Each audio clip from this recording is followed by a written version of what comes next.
For today's cup of coffee, I had sworn that I was never going to use any of his articles again, but unfortunately they give him some of the really interesting ones to cover, and that is Paul Seaburn from Mysterious Universe. Mm-hmm. So at least this one he wasn't opinionated on this one, which is a good thing.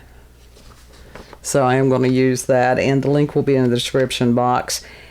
And this is article entitled, "A Study Finds Near-Death Experiences Are Not Hallucinations." No shit. You're really... And I did hear about this somewhere else a few days ago. I found it very interesting. And Mr. Seaburn writes, "Most people have heard the expression near-death experience, and many know that someone has had the experience of seeing their lives' memories flash by, observing their body while floating above it, meeting dead relatives and other activities while their physical body appeared to be dying." And in some cases, if you have no heartbeat, no respirations, at what point is that death? Is it 3 minutes, 8 minutes, 3 days? No pun intended, because we got Easter weekend coming up. But anyhow, it says, while some doctors believe it to be real, a majority looked at the NDE as a hallucination caused by the brain trying to reduce the shock of death. What none of them did was study it until now. SAMHSA, MD, PhD, and director of the Cardiopulmonary Resuscitation Research Program at NYU, I think it's Langone, led such a study and co-authored Guidelines and Standards for the Study of Death and Recalled Experiences of Death, published recently in the Annals of New York Academy of Sciences. Quote, "Resuscitation science has enabled life to be restored to millions of people after their hearts had stopped. These survivors have described a unique set of recollections in relation to death that appear universal," end quote. Dr. Parna's team of researchers came from neuroscience, critical care, psychiatry, psychology, social sciences, humanities, and other disciplines. They knew that science now shows that brain cells can survive and function for hours or even days after the heart stops beating and oxygen deprivation begins. So that's kind of, in what capacity do the brain cells survive? Is their consciousness? I mean, there was that one kid that woke up at the funeral. That's frightening. For like 5 minutes, and then he laid back down, and he was dead. He was dead. Can you imagine how traumatic that was for the family? Yeah, he asked for a glass of water. My God. When did that happen? That was years ago. I hadn't heard that one. That is just truly I'm pretty disturbing. Sure that happened. I have no doubt that it did, but it's just very disturbing. Anyhow, this allows people who seem to be dead to be brought back to life with their brains healthy enough to recollect and retell, if possible, what they saw or experienced during that time. By studying the vast database of these recounted experiences, Parna and his team found a number of commonalities. Quote, "The recalled experiences surrounding death are not consistent with hallucinations, illusions, or psychedelic drug-induced experiences, according to several previously published studies. Instead, they follow a specific narrative arc involving a perception of A, separation from the body with a heightened, vast sense of consciousness and recognition of death, B, travel to a destination, C, a meaningful and purposeful review of life, including a critical analysis of all actions, intentions, and thoughts towards others, a perception of D, being in a place that feels like home, and E, a return back to life." End quote. Do those sound like most accounts of near-death experiences? Why, yes, they do. Yes. In a press release, Parnia explains that the gamma activity and electrical spikes measured by the EEG often indicate the same signs as a heightened state of consciousness during the time of the NDE. That was proven earlier this year when an unnamed man in Estonia died while having a continuous EEG machine during a seizure, and doctors were able to inadvertently record the activity of a dying human brain for the first time. Damn. Yeah. So he like died. Yeah. But it's like, and he didn't wake up back up. No, because that he was, having the medical testing done at the time. Yeah. I mean, it's not like most people want to be hooked up to a machine or something while they're dying. No. So, but it was just, I don't believe in coincidence, so apparently this was time for humanity to know this type of thing. Yeah. Those brain waves matched the oscillations of a brain in memory retrieval, information processing, and conscious perception, the same activities seen in memory flashbacks. In this new study, further proof of near-death experiences like memories flashing before one's eyes, Parnell says it's impossible to absolutely prove the reality or meaning of near-death experiences, but it's also impossible to disclaim them either. Quote, few studies have explored what happens when we die in an objective and scientific way, but these findings offer intriguing insights into how consciousness exists in humans and may pave the way for further research, end quote. We should be grateful for those who share their near-death experiences. Not everyone is so open. Good job, Mr. Seaburn, especially that last part right there. That wasn't snarky. No, that was very positive on that. Yeah. And, maybe his views are finally starting to lead Maybe. It's like we were laughing. It's like, what would it be? How cool would it be, or weird, if he was one of our subscribers? That would just... That would be interesting. Hello, Mr. Seaburn. Thank you for not being an ass in this article. And a lot of people have had near-death experiences. We've had relatives that had near-death experiences, and the detail that they can give of what they saw during that period of time, it's beyond any kind of dream. Who did we know? Uncle, one of Dad's brothers, that has had more than one near-death experience. My grandmother had a near-death experience. There's been others in the family. So, and when you hear them recall these things, and even as far as where their eyes are, it is a memory of this happening. Mm-hmm. And even people who are delusional, there's gaps in their experiences a lot of times. Mm-hmm. So, and I think that it's that the brain, and I did not research this, so, do your own research. I think that the brain produces its own form of DMT, and that there were researchers that, they thought that may be what was going on with the near-death experience. Right, but it's not. Nuh-uh. But within that, they're still trying to make it purely physical. It's not. It's a spiritual experience. And that the science can't wrap its head around that. They can't let go of their own dogma. They can't get their own heads out of their own asses to think that there is something beyond this earth. Mm. It's not that we're people having spiritual experiences. We are spirit having people experiences. It's the other way around, huh? Right. And there are a lot of the scientists, not all of them, but a lot of them are so dead set against religious beliefs that they can't, they refuse to accept that these ancient texts have been telling us the same things. It doesn't matter whether it's the Abrahamic faiths or whether it's Buddhism or Hinduism or any of the other ones. I'm not, this is not a comprehensive list by any means. That they tell of a life after this one. There's this thing that I read a couple of days ago, and it was on some website that you can ask questions on or whatever. And it was about demons or whatever. Right.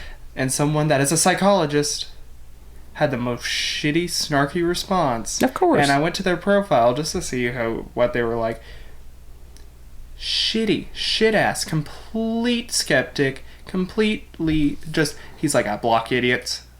I fight with idiots. I'm like, but you are the idiot. Did you say that? I wanted to. Oh.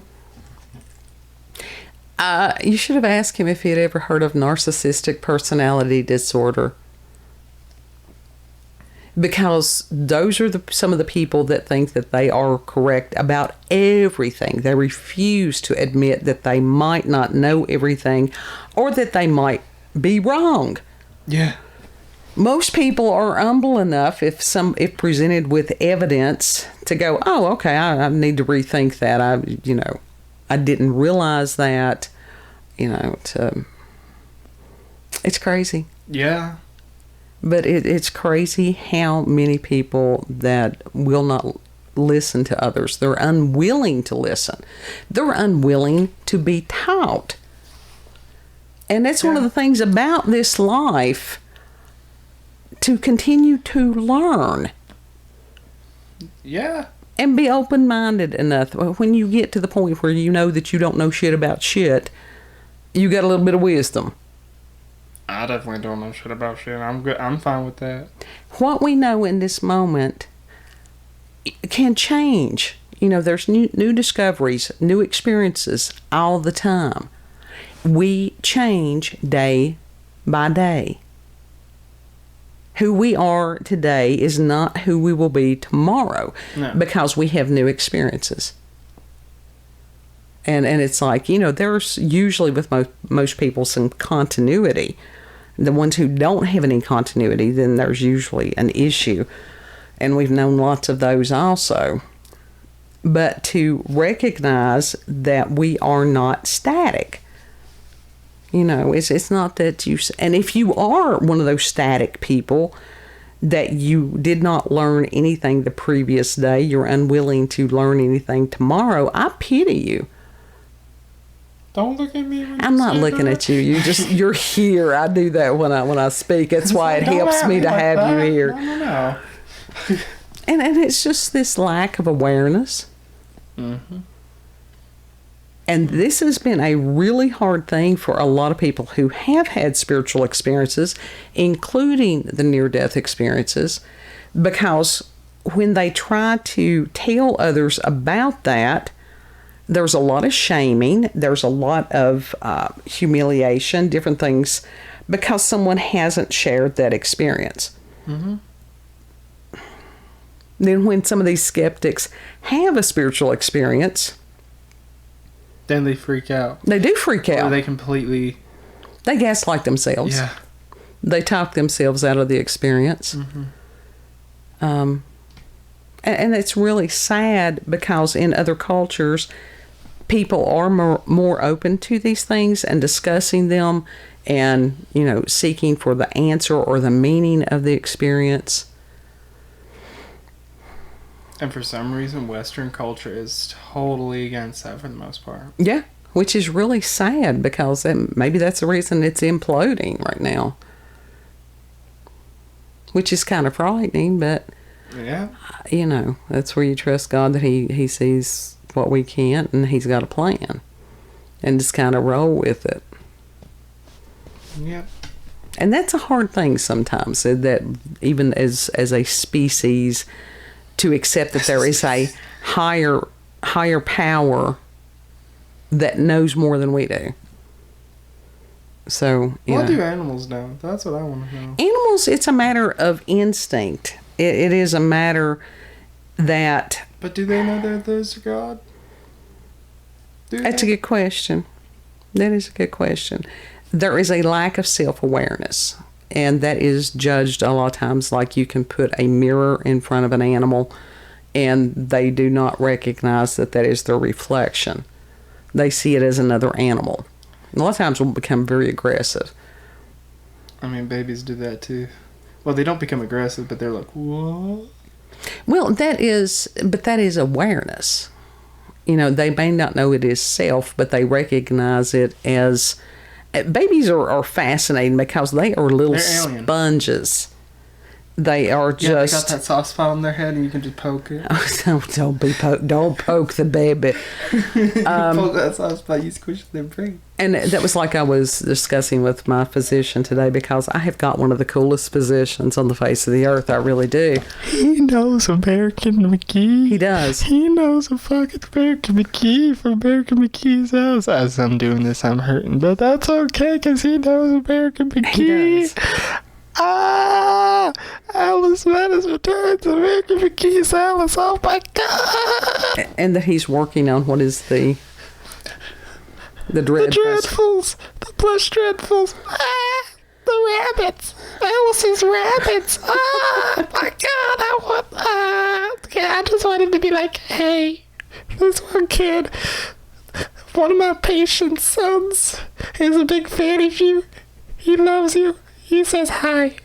That's all I want. I just want him to know I exist. You can go with me to the next appointment in October, barring unforeseen. I just want him to know I exist. And I'm like, anyhow, to totally not derail everything that I'm thinking, we were discussing as far... I'm going to derail because I went to American McGee. As far as the developmental stages of children, and that because they believe what adults tell them. I mean, that's just, and it's that as you get older to realize that your parents are fallible mortals, that's a huge, shift in perception. But very rarely are the children believed. That's true. That is true. But it's also one of those that they are very easily manipulated. Mm-hmm. And that is a horrific thing in today's world, because you can convince a child or anybody that a thing is so, and it may not be so. And it takes a lot of work to dispel those false beliefs. Mm-hmm. And like I said, the developmental stages that used to be commonly taught in the psychology profession, in schools, in the medical communities, that's been thrown out the window for whatever reason. Well, the reason is there is an agenda. So, anyhow, Too Cool Physician is on the same page, which is why he's been my physician for many years. And he's one of us, and he does American McGee. Yeah, and it's one of those that, as far as spiritual and teaching children to be moral and honorable, and to have strive for excellence, mm-hmm. And that with the social media and stuff, what is that doing to kids' brains? If you grow up and you have no spiritual basis, and you do think that this is all there is, and then you see what appears to be the world imploding, of course you're going to have anxiety disorder and all these things. So, I've always had, since I was an infant, an awareness of God, because I was a weird kid. And to teach you all, you and your brother and stuff, as far as a belief system. It wasn't a matter of, it's like, this is why we do this. It was not a matter of, you have to believe this way. Go explore, see what you can learn from different areas. You can find the truth, because if you're seeking truth, you will find it. Mm-hmm. And that's one of the things with this recent observation of the brain's activity during the death process. This actually may prompt others that are in the process of dying to allow scientists to study them. There's a lot that can be learned from that. Mm-hmm. You're looping on that about the American McGee thing. Can he be a social study? The mind of American McGee? I wonder what goes on. Like, the creative process? Yeah. What goes on in your creative process? Well, that's a whole hell. Well, then study yourself. That is the whole basis of psychology, is trying to diagnose yourself and figure out why you do what you do. I don't want to diagnose myself. I want to study others. But you are your own self-study. That's just like in art. If you don't have somebody to pose for you, you get a mirror. I've never done that. I have used a doll. Learn. I've never done a self-portrait. And I will never do a self-portrait. But this is one of the ways that you learn to draw, paint, whatever, because you are there. You can become your own model. But within that, it goes deeper. It becomes a very much Carl Jung type experience, or it can. How do you see yourself? Why do you see yourself in that way? Are you looking through a funhouse mirror rather than just a regular mirror? Yeah. Because I have tried to work on me for almost 57 years. I've learned a few things. The one thing I've learned is I don't know shit about shit. Me neither. So the near-death experiences are fascinating. I think that a lot of people are fascinated by them because they want validation and proof that there is something on the other side. So, yeah, I can see them opening up a, for volunteers and stuff like that, a different research study. Mm-hmm. That would be great. Yeah. It's hard to tell what will be. Little by little, well, actually, it's not little by little. We've had floods of information coming through in the past few years. Is there a way to volunteer so people can study you? Yeah, it depends on what it is that they're studying. There are different research programs going on, and some of them do include volunteers. I think that the most common one is like drug trials. Mm-hmm. But within that, there's some danger in that. First of all, you've got to have a lot of the condition that they're studying to have a new medication that may have unknown side effects that can be, kind of scary. But if you've got somebody who has a condition that nothing has worked, then to participate in that. I actually had gotten past the first level several years back when they were studying ketamine. And ketamine can be used for hard to treat depression. And I did not know that. Mm-hmm. It's a horse tranquilizer. Oh, yeah. It's also as far as anesthesia. They use ketamine a lot of times in that. But with that, you have to make sure that somebody does not have a severe mental illness, because it can cause hallucinations and delusions and at times psychosis. Oh, people do it all the time in LA. Like, that's a party drug. Psychosis? And ketamine. Maybe that's what's wrong with them. I don't know. That's a party drug over there. That's kind of horrifying.